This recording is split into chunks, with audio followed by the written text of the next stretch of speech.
नमः सिद्धे। नमः श्रीवर्धमानाय निर्धूत कलिलात्मने सालोकानां त्रिलोकानां यद्विद्यादर्पणायते। जब लो शासन नायक महावीर भगवान की जय। आचार्य श्री समंत भद्र स्वामी की जय। परम पूज्य गणिनी प्रमुख श्री ज्ञानमती माता जी की जय। भव्यात्माओं, रत्नकरण शावकाचार के अंदर गृहस्थों के 12 व्रतों के अंतर्गत 4 शिक्षा व्रत का वर्णन प्रारंभ हो गया है। रत्नकरण शावकाचार में देशावकाशिक, सामायिक, प्रोषधोपवास और वैयाव्रत नाम से 4 शिक्षा व्रत कहे हैं।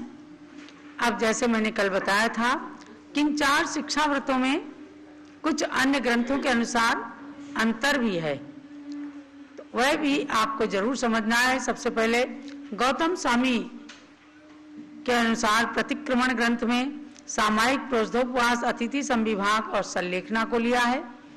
संलेखना से समन्वित 4 शिक्षा व्रतों का वर्णन चारित्र पाहुड़ के अंदर आचार्य कुंद स्वामी ने लिया। वरांग चरित्र में आचार्य जटासिंह नंदी ने लिया है। रत्नमालागत श्रावकाचार में, जो श्रावकाचार संग्रह के भाग 3 में है, शिवकोटि आचार्य के द्वारा, उसके अंदर भी संलेखना को लिया है 4 शिक्षा व्रतों में। प्राकृत के भाव संग्रह में श्री देवसेन सूरी ने सामायिक, प्रोषधोपवास, अतिथि संविभाग और संलेखना को लिया है। भावी मार्गोपदेश जो उपासकाध्यान है श्रावकाचार संग्रह में भाग 3 के नाम से श्री जिनदेव सूरी के द्वारा रचित, उसमें भी संलेखना को 4 शिक्षा व्रतों में लिया है। पद्म चरितगत श्रावकाचार आचार्य रविशरण के द्वारा, इन्होंने भी संलेखना को 4 शिक्षा व्रतों में लिया। वसुनंदी श्रावकाचार में आचार्य वसुनंदी स्वामी ने भी संलेखना को शिक्षा व्रत में लिया। गुणभूषण श्रावकाचार जो आचार्य गुणभूषण के द्वारा लिखा गया है, भोग संख्यान, उपभोग संख्यान, पात्र सत्कार और संलेखना, ये 4 शिक्षा व्रत लिए हैं। व्रतोद्योतन श्रावकाचार जो श्रावकाचार संग्रह के भाग 3 में है, श्री अब्रदेव के द्वारा रचित, तो सामायिक, प्रोषधोपवास, अतिथि संविभाग, संलेखना, इन 4 शिक्षा व्रतों का वर्णन किया है। श्रावकाचार संग्रह के भाग 5 में पद्मकृत श्रावकाचार में भोग परिमाण व्रत, उपभोग परिमाण व्रत, अतिथि संविभाग और संलेखना, इस प्रकार से 4 शिक्षा व्रत दिए हैं। और हरिवंश पुराण जो श्री जिन सेनाचार्य के द्वारा रचित है, उसमें सामायिक, प्रोषधोपवास, अतिथि पूजन और संलेखना, इस प्रकार से 12 ग्रंथों का संकलन करके पूज्य गणनी ज्ञानमती माता ने बताया है कि जिसमें संलेखना को शिक्षा व्रत के अंदर गर्भित किया है, लेकिन जो शावकाचार पढ़ रहे हैं इसके अंदर संलेखना का वर्णन अलग से आएगा। इसमें शिक्षा व्रत में संलेखना को नहीं लिया है, लेकिन अध्ययन करते समय ये शोध का विषय रहता है, रिसर्च का विषय रहता है कि 4 शिक्षा व्रतों को कौन कौन से आचार्यों ने किस किस प्रकार से माना है। तो संलेखना को भी शिक्षा व्रत में 12 लेखकों ने माना है, ये बात मैंने स्पष्ट किया है। कल इस रत्नकरण शावकाचार के 5म परिच्छेद में शिक्षा व्रतों के 4 भेदों में से देशावकाशिक का स्वरूप बताया गया था। अब आगे हम चलते हैं 93 नंबर के श्लोक पर चलते हैं कि देश व्रत में क्षेत्र की मर्यादा किस प्रकार की जाती है, उसकी रीति, उसकी परंपरा कैसे है। क्योंकि देशावकाशिक शिक्षा व्रत में यही बताया है कि जो 10 दिशाओं की लंबी चौड़ी सीमा है, उसके अंदर प्रतिदिन कुछ कुछ काल की अवधि मर्यादा कर ली जाती है, तो वह देशावकाशिक व्रत कहलाता है। अब कैसे मर्यादा की जाती है उसकी बात बताते हैं। ग्रहारिग्रामाणाम् क्षेत्र नदी दावयोजनानां च देशावकाशिकस्य स्मरन्ति सीम्नां तपो वृद्धा ग्रह गली ग्राम की सीमा से खेत नदी उद्यानों से योजन कोशाधिक से सीमा कर लेना संयम इच्छा से जो यथाशक्ति सेवित करते वे पहला शिक्षा व्रत धारे तप में प्रसिद्ध गणधर कहते यह त्याग भवोदधि से तारे। ये इस श्लोक के माध्यम से आचार्य श्री समंतभद्र स्वामी कहते हैं तपोवृद्धा। तपोवृद्ध माने तप में जो वृद्ध हैं अर्थात प्राचीन आचार्यों में प्रधान जो गणधर देवादिक हैं उनकी वाणी के अनुसार ही आगे के आचार्यों ने जो बात कही है वो इस प्रकार है देशावकाशिक के बारे में। ग्रह हारिक ग्रामाणाम घर छावनी गांव और क्षेत्र नदी दाव योजना नाम खेत नदी वन तथा योजनों को देशावकाशिक शिक्षाव्रत की सीमनाम स्मरंती सीमा स्मरण करते हैं कि इतने घरों तक मेरा जाना आना रहेगा, अथवा जैसे नियम कर लिया कि आज अमुक व्यक्ति के घर तक मुझे जाना है, 8-10 घरों को छोड़ करके उसका घर है, हमारा काम है, तो सीमा बांध ली कि 8-10 घर के आगे मैं नहीं जाऊंगा। मैं आज नगर के बाहर बनी हुई छावनी तक ही जाऊंगा, मैं आज इस गांव तक ही जाऊंगा, आसपास में 10-5 किलोमीटर तक के जो गांव हैं, बड़ी बड़ी सीमा पहले रखी थी, उस गांव की सीमा कर ली। मैं आज अमुक खेत तक ही जाऊंगा, ज्यादा दूर तक नहीं जाऊंगा, मैं आज इस नदी तक ही जाऊंगा। एक एक चीज को खोल खोल करके किस तरह से आचार्य देव ने बताया। मैं आज फलाने जंगल तक ही जाऊंगा और मैं आज इतने योजन तक ही जाऊंगा। इस प्रकार का नियम श्रावकों को, मतलब जो शिक्षाव्रत हैं, तो शिक्षाव्रतों का पालन करते समय श्रावकों को इस तरह का नियम कर लेना चाहिए, यानी कि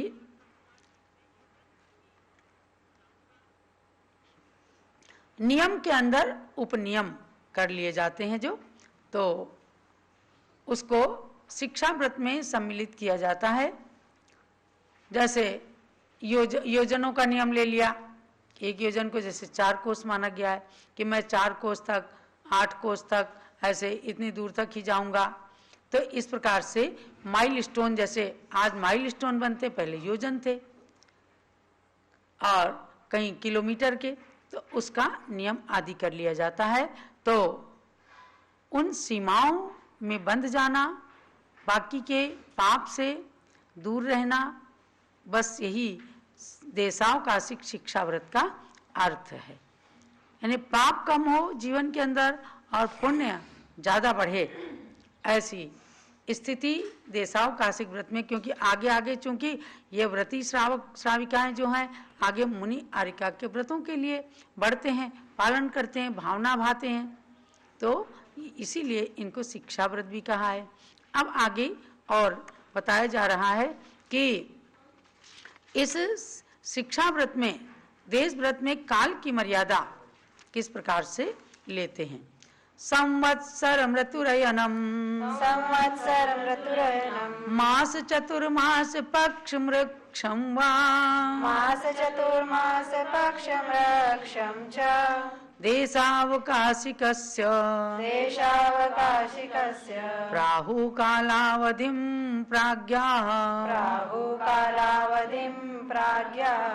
संवत्सर ऋतु या 6 महीने 1 महीना 4 महीने से 15 दिन 10 दिन 1 दिन से वह काल अवधि है। इस विधि से मैं आज अमुक ग्रह यावन तक जाऊंगा, इससे बाह्य नहीं आचार्य देव इस सीमा को देशावकाशी व्रत कहें सही। और एक एक चीज का छोटी छोटी उपनियमों के रूप में खुलासा करते हैं। बड़ा नियम एक बार ले लिया गया, जैसे हम लोग साधु हैं, हमने नियम लिया हुआ है कि एक भुक्ति रोज एक बार भोजन करना 24 घंटे में, लेकिन प्रतिदिन भी आकर के अगले दिन तक भोजन का त्याग है, तो जब तक भोजन लेंगे अगले दिन तब तक के 24 घंटे का त्याग करते हैं। अब कई लोग प्रश्न करते हैं कि आपका तो पूरा नियम ही है, पूरे जीवन ही एक बार भोजन लेना।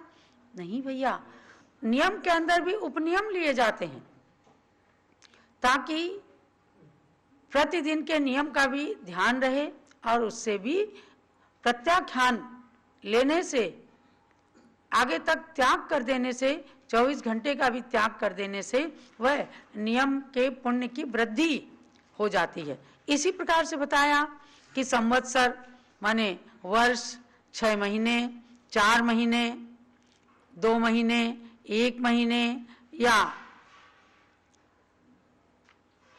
15 दिन, 10 दिन, 1 दिन, इन सब की काल की अवधि को निश्चित कर लेते हैं कि आज 1 घंटे तक मैं किसी के घर नहीं जाऊंगा, 1 घंटे तक मुझे दुकान भी नहीं जाना है, 4 घंटे तक मुझे किसी से बात नहीं करनी है।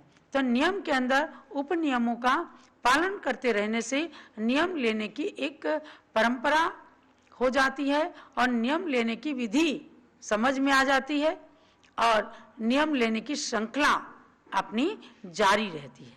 तब कृत, कारित और अनुमोदना से पापों का त्याग हो जाता है। देखो, महासती सीता अपने घर के अंदर राजा जनक के पास भी जब राजमहल में रहती थी तो राजपुत्री होने पर भी वह व्रत उपवास कर करके अपने अभ्यास को बढ़ाती रहती थी।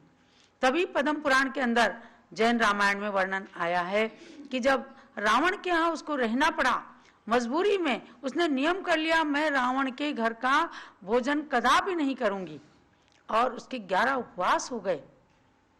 तब जब हनुमान उससे मिलने जाते हैं, राम की मुद्रिका दिखाते हैं और कहते हैं माँ भोजन ग्रहण कर लो, वो कहती मैं रावण के घर का भोजन नहीं करूंगी। और हनुमान ने पता लगाया विभीषण धर्म पक्ष की ओर थे, सीता के पक्ष की ओर थे, रावण से उनका झगड़ा हो गया, लड़ाई हो गई कि आपको सीता को वापस कर देना चाहिए। तो उसने जब सुन लिया कि विभीषण धर्म के पक्ष की ओर है, तब विभीषण के घर से ला करके 11 दिन के उपवास के बाद उसको भोजन कराया गया था।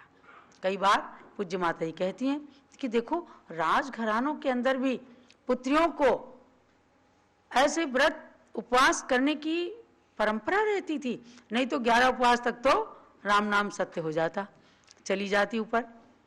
तो ऐसे नियमों का पालन करने की प्रेरणा गुणव्रत, शिक्षाव्रत आदि के द्वारा आचार्य देव ने दिया है कि मैं आज अमुक घर या अमुक वन तक ही जाऊंगा, इतने घंटे का त्याग है, इतने घंटे से बाहर नहीं जाऊंगा, कहीं इसके बाहर नहीं जाऊंगा। तो इसको ही देशावकाशिक व्रत में काल की मर्यादा को कहा है। 2-2, 4-4 घंटे, 24-24 घंटे कि 24 घंटे तक इस घर के बाहर नहीं जाना है। तो क्षेत्र के साथ साथ काल की भी मर्यादा हो गई। इस प्रकार से मर्यादा में रहने का नाम ही है देशावकाशिक शिक्षा व्रत। ये शिक्षा व्रत बहुत ही महत्वपूर्ण है, नाम के लिए, सदगृहस्थ के लिए है, लेकिन आगे बढ़ने के लिए मुनियों के समान अपने अंदर व्रतों को धारण करने की योग्यता आ जाती है। अब आगे 95 नंबर के श्लोक में आते हैं कि देशव्रती के भी उपचार से महाव्रत हो जाता है। ये बात आपने दिग्व्रत के अंदर भी पढ़ा है, तो अब शिक्षा व्रत के अंदर भी पढ़िएगा। गुण व्रतों के साथ अब ये शिक्षा व्रत, इसमें भी देशव्रती के उपचार से महाव्रत कैसे हो जाता है। सीमांतानां परतः स्थूलेतर पंच पाप संत्यागात् देशावकाशिकेन च महाव्रतानि प्रसाद्यन्ते इस व्रत में जो मर्यादा है उसकी सीमा के बाहर में स्थूल सूक्ष्म पांचों पापों का त्याग हो गया है सच में। इसलिए देश व्रतधारी के भी इस सीमा के बाहर में अणुव्रत महाव्रत हो जाते हैं। ये है उपचार विधि सच में। देखो कितना सूक्ष्म बात बताई और आपके उत्साह को बढ़ाया कि आप यदि ऐसे शिक्षा व्रतों का पालन करते हैं तो मुनियों के समान कर्म की निर्जरा करने में कारण हो जाता है। मुनि नहीं बन सकते, वह ये नहीं है कि वो मुनि कहे जाए, लेकिन उपचार से महाव्रत उनके भी कह दिया जाता है। क्या कहा? सीमांतानां परतः, सीमाओं के अंत भाग के आगे, स्थूलेतर पंच पाप संत्यागात, स्थूल और सूक्ष्म दोनों प्रकार की से पांचों पापों का संत्यागात माने अच्छी तरह सम्यक प्रकार से त्याग हो जाने से देशावकाशिकेन च, देशावकाशिक व्रत के द्वारा भी महाव्रतानि प्रसाद्यन्ते, महाव्रत सिद्ध हो जाते हैं, सिद्ध किए जाते हैं। अर्थात इसका मतलब क्या है कि जो मर्यादा की, अब उसके बाहर सूक्ष्म और स्थूल रूप से पूर्ण रूप से पांचों पापों का त्याग हो गया। यानी कृतकारित अनुमोदना के द्वारा भी बाहर की सीमा से बाहर की कोई भी चीज न ली, न लेने की अनुमति दी, न लेने की भावना की। इसलिए कहा कि सूक्ष्म और स्थूल दोनों रूप से पांचों पापों का जब त्याग हो जाता है, इसीलिए शिक्षाव्रती देशावकाशिक शिक्षाव्रत वाले के भी उपचार से महाव्रत हो जाता है। तो ये नहीं है कि गुणस्थान चेंज हो जाएगा। गुणस्थान गृहस्थ के वस्त्रधारी के 5वें से आगे नहीं हो सकता, इसीलिए वस्त्र के कारण ही आरिकाओं का गुणस्थान भी 5वां होता है। वे देशव्रती नहीं है, वे उपचार से महाव्रती हैं, लेकिन वस्त्र के कारण उनका गुणस्थान 5वां गुणस्थान रहता है। तो गृहस्थ जो हैं वस्त्रधारी हैं, वे अपनी सीमा से बाहर की किसी भी वस्तु को लेने का भाव भी नहीं बनाते। सूक्ष्म पाप का भी उनके त्याग हो जाता है, स्थूल पाप का तो मानो देशव्रती करते ही हैं। इसलिए उनके लिए ये छूट दी है, ये स्पेशल आपके लिए छूट बताई कि आप इतना अधिक पुण्य कर रहे हैं तो शिक्षा व्रतों का पालन करते करते आपके मुनियों के समान कर्मों की निर्जरा हो सकती है। इसलिए आपको जानना है कि ऐसे शिक्षा व्रतों का हम निर्दोष रूप से पालन कर सकें। तो देशावकाशिक शिक्षा व्रत में फिर अतिचार क्या लगते हैं? एक तो उत्कृष्टता बता दी कि ऐसे शिक्षा व्रत का पालन कर लें तो आप मुनियों के समान कर निर्जरा करने लग जाएंगे, उपचार से महाव्रती भी कहला सकते हैं।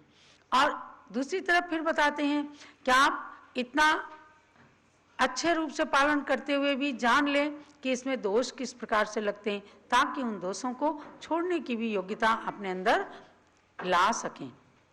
तो अतिचार बता रहे हैं। प्रेषण शब्दानयनम रूपाभिव्यक्ति पुद्गल क्षेपौ रूपाभिव्यक्ति पुद्गल क्षेपौ देशावकाशिकस्य व्यपदिश्यन्तेत्ययाः पञ्च पञ्च। इस व्रत की मर्यादा बाहर कारण वश भेजे मानव को, या शब्दों से कुछ कह देना या इधर मंगाना वस्तु को, बाहर निज काय दिखा देना और कंकड़ आदि फेंक देना। इन 5 अतिचारों को तज निज व्रत को शुद्ध बना लेना। देखो कैसे अपने व्रत निर्दोष बन सकते हैं। इसके लिए आचार्य देव बताते हैं, गृहस्थ में रहते हुए भी लोग व्रतों का भी पालन करते हैं, किंतु समय पड़ने पर कभी लालच में आकर के या व्यापार के निमित्त से या इच्छाओं की अधिकता होने से या किसी के प्रति अति स्नेह के कारण तो ऐसे कुछ कुछ दोष लग जाते हैं। तो क्या हुआ, इस देशावकाशिक व्रत की मर्यादा के बाहर किसी मनुष्य को भेज देना, मतलब हम तो नहीं जा रहे, आप जाके ले आओ।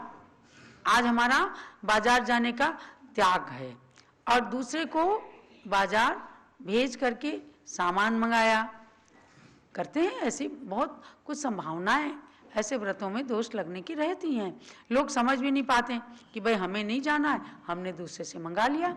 लेकिन पूर्ण निरतिचार व्रत के पालन करने वालों के लिए ही ये बातें कही जा रही हैं कि आप थोड़ा भी यदि दोष नहीं लगने देंगे तभी जाकर के मुनियों के समान भी पुण्य का अर्जन कर सकते हैं। तो ये एक अतिचार हो गया। मर्यादा के बाहर काम करने वाले के प्रति ताली, चुटकी, हुंकार आदि शब्द से संकेत कर देना। वो समझ जाएंगे कि इनको ऐसी वस्तु चाहिए या ये मुझे बुला रहे हैं या कुछ अपनी बात कह रहे हैं। तो दूसरा अतिचार हो गया। मर्यादा के बाहर से कोई वस्तु मंगा लेना। मेरा विदेश जाने का त्याग है लेकिन वहां से आप सामान ले आना, तो ये दोष है, अतिचार है, अनाचार नहीं है कि व्रत टूट गया, दोष लगा तो आगे नहीं करना, और यदि लग गया है तो उसका प्रायश्चित लेना। मर्यादा तो 3 अतिचार हो गए। मर्यादा के बाहर वाले को अपना शरीर आदि दिखाना और मर्यादा के बाहर काम करने वाले को इशारा करने हेतु कंकड़ आदि फेंकना। इस प्रकार से प्रेषण, शब्द, आनयन, रूपाभिव्यक्ति और पुद्गलक्षेप, ये 5 अतिचार कहे जाते हैं। तो महानुभाव, ये बहुत कुछ संभव है। और ये समझो कि कहे तो दिया सहज में कि मुनियों के समान उपचार से महाव्रती होने का पुण्य प्राप्त हो जाता है, लेकिन ये बड़ी ऊंची चीज है। सदगृहस्थ भी अपने व्रतों का पालन कर, आज कितने ही लोग बाहर से आई हुई चोरी की चीज को चुरा लेते हैं, तो दोष तो इधर लगा ही, लेकिन अगर उनको जेल हो जाती तो बिना जमानत के जेल में रहते हैं। तो ये राजकीय दंड भी होता है, क्योंकि ये अपराध है, ये देश द्रोह रहता है। तो इन चीजों को इसीलिए बताया, प्रेषण, शब्द, आनयन, रूपाभिव्यक्ति और पुद्गलक्षेप, ये 5 अतिचार देशावकाशिक शिक्षा व्रत में माने गए हैं।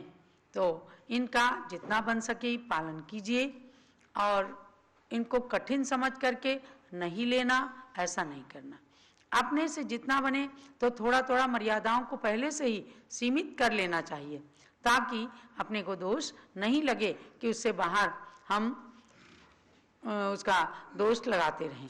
ये बात शिक्षा व्रत का मतलब ही शुरू में बता दिया है कि मोक्ष मार्गी, सच्चे मोक्ष मार्गी बनने के लिए मुनि आरिकाओं के व्रतों को धारण करने की जिसमें शिक्षा मिलती है, ऐसे सदगृहस्थ में रहते हुए भी देश व्रतों का पालन करना, ये देशावकाशिक व्रत कहलाता है।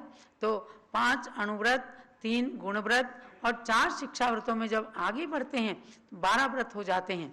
जो लोग आज 2 प्रतिमा के व्रत धारण करते हैं तो इन 12 व्रतों का पालन करना पड़ता है। समझ गए ना?